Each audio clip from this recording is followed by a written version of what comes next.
Harvard, ce n'est pas juste des étudiants brillants et des bibliothèques infinies, c'est aussi une machine financière qui ferait pâlir d'envie la plupart des pays. Oui, vous avez bien entendu, l'université possède une trésorerie gigantesque et une véritable fortune. Aujourd'hui, on va voir combien, comment et si Bitcoin pourrait jouer dans la même cour. Salut, c'est Magicoir, ici on est là pour la tech. Harvard, c'est sans doute l'université la plus célèbre du monde. Fondée en 1636, près de Boston, elle est la plus ancienne institution de l'enseignement des États-Unis. Son nom vient de John Harvard, un jeune pasteur qui légua sa bibliothèque et une partie de sa fortune à l'école à sa mort. Aujourd'hui, c'est un véritable symbole de l'excellence académique et de prestige. Elle compte plus de 20 000 étudiants répartis dans différentes facultés, que ce soit en droit, médecine, ingénierie, commerce, des sciences humaines et sociales. Ces professeurs et chercheurs ont marqué l'histoire et on y compte plus de 160 lauréats du prix Nobel et des personnalités connues comme Barack Obama, Mark Zuckerberg ou encore Bill Gates y ont étudié. Harvard, c'est aussi, et c'est ce qui nous intéresse, une puissance financière avec un fonds d'investissement nommé l'Endowment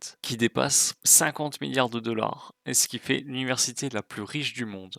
Celui-ci permet de financer des recherches, les infrastructures et aussi des bourses pour les étudiants du monde entier. En effet, près de 20% des étudiants viennent de l'étranger grâce à son système d'aide et beaucoup peuvent étudier sans frais de scolarité exorbitants. Dans cette vidéo, nous allons nous intéresser au fonds d'investissement de Harvard. 37% des revenus d'Harvard proviennent directement des intérêts de son fonds d'investissement, 21% des frais de scolarité, 16% proviennent directement des différents sponsors de l'université, 8% sont des dons philanthropiques pour l'école et 18% sont des revenus autres, que ce soit des différents services, des goodies, etc. Évidemment, les revenus d'Harvard permettent de faire avancer la science, que ce soit en matière de recherche, d'innovation ou de réaliser des collaborations clés avec différentes cliniques, des affiliés. Parmi les différentes recherches, vous avez le mapping des connexions dans un cerveau ou encore les mutations suivies par l'intelligence artificielle. Vous avez également la part des revenus philanthropiques qui augmente avec le temps. Mais nous, ce qui nous intéresse, c'est le fonds d'investissement de Harvard. Au total, près de 62 milliards de dollars ont été investis par Harvard, rapportant en 2024 près de 5 milliards de dollars.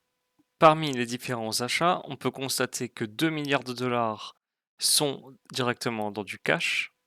Une grande partie est investie directement dans des obligations. Concernant les actifs risqués, près de 215 millions de dollars sont investis seulement. Mais la majorité de l'argent est située dans des hedge funds et des private equity.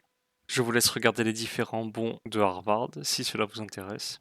Vous avez également les différentes dépenses de Harvard exprimées en dizaines de milliards de dollars, donc ici 184 millions de dollars par exemple.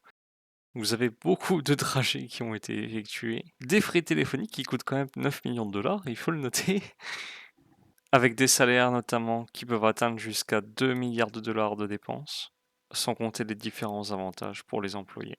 Ce qui fait au total des dépenses à près de 6,5 milliards de dollars. Au total, le fonds d'investissement a augmenté de 9,6%, ce qui est quand même extraordinaire. Lorsque l'on regarde la richesse par étudiant des écoles, on peut constater que Harvard se situe en 6e position avec près de 1 700 000 dollars par étudiant. Chaque étudiant a un salaire de départ de quasiment 100 000 dollars annualisés. Mais étant donné qu'il est seulement en 6e position, on retrouve devant le MIT, Stanford, Yale, SOCA et Princeton, avec plus de 3 millions de dollars par étudiant. Mais vous allez me dire, mais c'est quoi le rapport avec Bitcoin? Eh bien, Harvard se lance dans Bitcoin. En effet, ils ont fait l'acquisition de près de 116 millions de dollars dans les ETF d'iShares de BlackRock. Ils avaient d'autres investissements dans la tech, avec notamment Microsoft, Meta ou Amazon, mais le fait que cette université acquiert du Bitcoin, ça envoie un signe fort pour tout le monde. En effet, auparavant, ils étaient assez contre l'idée d'investir dans Bitcoin, et le fait que ce soit une des plus grosses écoles qui décide d'investir dedans, ça représente une image forte pour Bitcoin. Néanmoins, sur les 110 millions de dollars, cela représente seulement 0,22% de tout leur portefeuille. Mais néanmoins, ça représente une belle ligne, étant donné que c'est un actif qui est considéré comme risqué pour beaucoup d'acteurs. Une autre université a fait le pas auprès de Bitcoin. Il s'agit de l'université Brown avec une valeur augmentée de 13 millions de dollars. Si d'autres universités que l'on a vues auparavant décident elles aussi d'acquérir du Bitcoin, cela serait un message fort pour tous les épargnants américains, étant donné que leurs plus grandes universités seraient investies dedans.